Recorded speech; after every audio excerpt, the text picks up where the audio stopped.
What's going on, everybody, and welcome to my channel. My name's Wheaton. I'm a full-time automotive engineer and newly found F1 fan.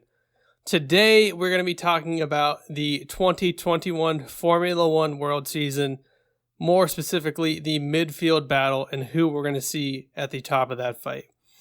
Most YouTubers cover all the teams. However, I think most of us know Mercedes is going to come out on top, clinch another world championship, and Red Bull is most likely going to be right behind them. Additionally, the bottom three teams are usually a toss-up, that is being Williams, Haas, and Alfa Romeo. Therefore, I'm just going to be focusing on the midfield teams. Those are McLaren, Aston Martin, Alpine, Ferrari, and AlphaTauri. Again, in 2020, McLaren clinched third with Racing Point, i.e. Aston Martin, right behind them. Then we had Renault and Ferrari, and then AlphaTauri brought up the back of the midfield. So, let's talk about the strengths of McLaren. They're getting Daniel Ricciardo, one of the most mega talents in F1.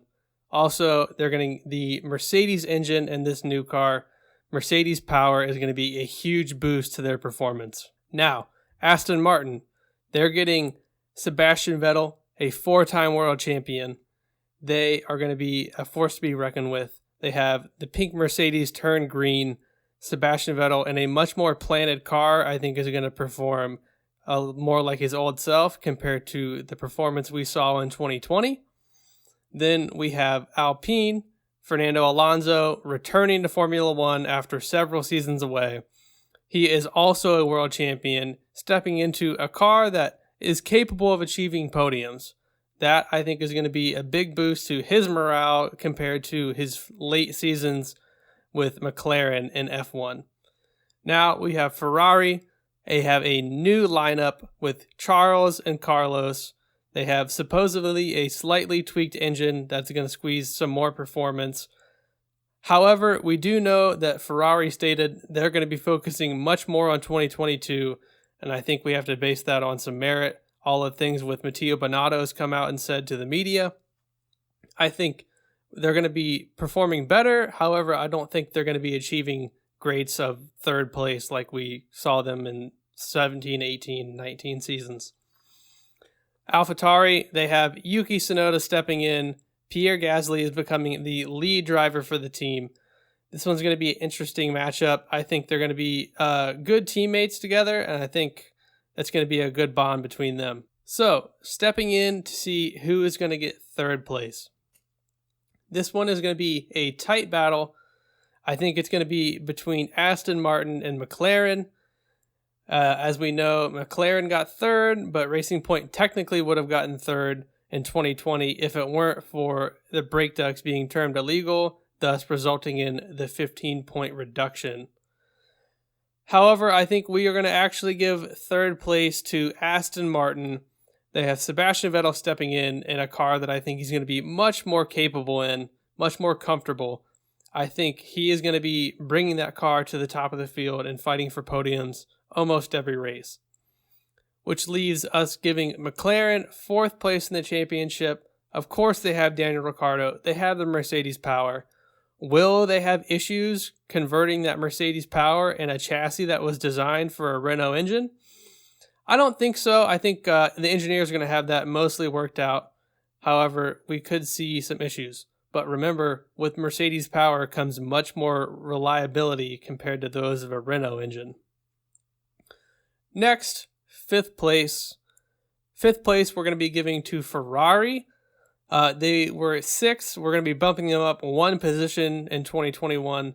They're going to have the new lineup, as I mentioned, Carlos and Charles. I think that Ferrari could have achieved fifth in 2020 if Sebastian was performing at the level that Charles was. So I'm going to be very interested to see whether or not Carlos can perform the same as Charles in that car, or if it's becoming a Red Bull situation where only one driver can handle how the car drives. Next, we have 6th and 7th place, respectively. As I mentioned, Fernando is coming back, a proven world champion with Renault in the past, now considered Alpine. However, they did lose their team principal, Cyril Abitbol, over the switch to the new team. However, I think Fernando is going to be stepping in and becoming a leader in that team.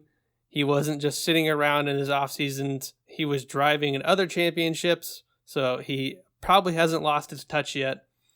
I think compared to AlphaTauri, where they have Pierre, who is a proven race winner now, although it was under extenuating circumstances with Mercedes and penalties. And then we have Yuki Tsunoda, who is a brand new rookie. I think if you compare each team and their drivers, Ocon and Alonso are just going to outperform Gasly and Tsunoda. So we're going to be giving 6th place to Alpine, which leaves 7th for AlphaTauri. I think they're going to be much better than the bottom 3 teams. However, I think they're going to be fighting to grab points from the rest of the midfield teams.